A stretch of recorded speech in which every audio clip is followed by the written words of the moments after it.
In 1817, Sarah Siddon's brother, the actor John Philip Kemble, whose reputation was already being eclipsed by the histrionics of Edmund Kean, undertook a farewell tour.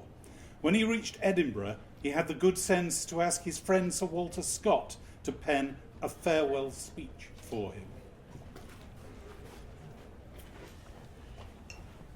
The character fixed upon with happy propriety for Kemble's closing scene was Macbeth, in which he took his final leave of Scotland on the eve of Saturday the 29th of March 1817.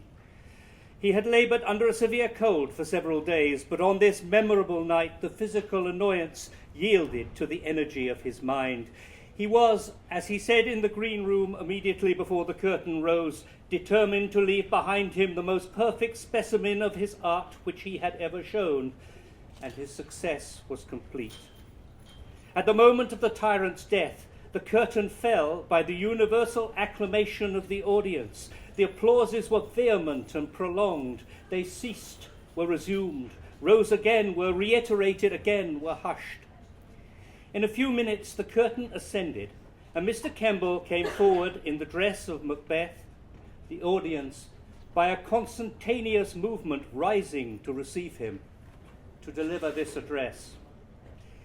As the worn war horse at the trumpet's sound erects his mane and neighs and paws the ground, disdains the ease his generous lord assigns, and longs to rush on the embattled lines, so I, your plaudits ringing on mine ear, can scarce sustain to think our parting near, to think my scenic hour forever past, and that those valued plaudits are my last.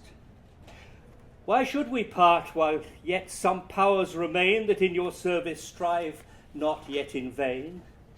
Cannot high zeal the strength of youth supply, and sense of duty fire the fading eye? Ah no, the taper wearing to its close oft for a space in fitful lustre glows, but all too soon the transient gleam is past. It cannot be renewed and will not last. Yes, it were poor, remembering what I was, to live a pensioner on your applause, to drain the dregs of your endurance dry, and take as alms the praise I once could buy. This must not be, and higher duties crave some space between the theatre and the grave. My life's brief act in public service flown, the last, the closing scene, must be mine own. Here then, adieu, while yet some well-graced parts may fix an ancient favourite in your hearts, not quite to be forgotten, even when you look on better actors, younger men. But my last part is played, my knell is rung, when e'en your praise falls faltering from my tongue, and all that you can hear or I can tell is, friends and patrons, hail and fare you well. Mr. Kemble delivered these lines with exquisite beauty and with an effect that was evidenced by the tears and sobs of many of the audience. His own emotions were very conspicuous. When his farewell was closed, he lingered long on the stage as if unable to retire. The house again stood up and cheered him with waving of hats and long shouts of applause. At length he finally retired, and insofar as Scotland, the curtain dropped upon his professional career forever.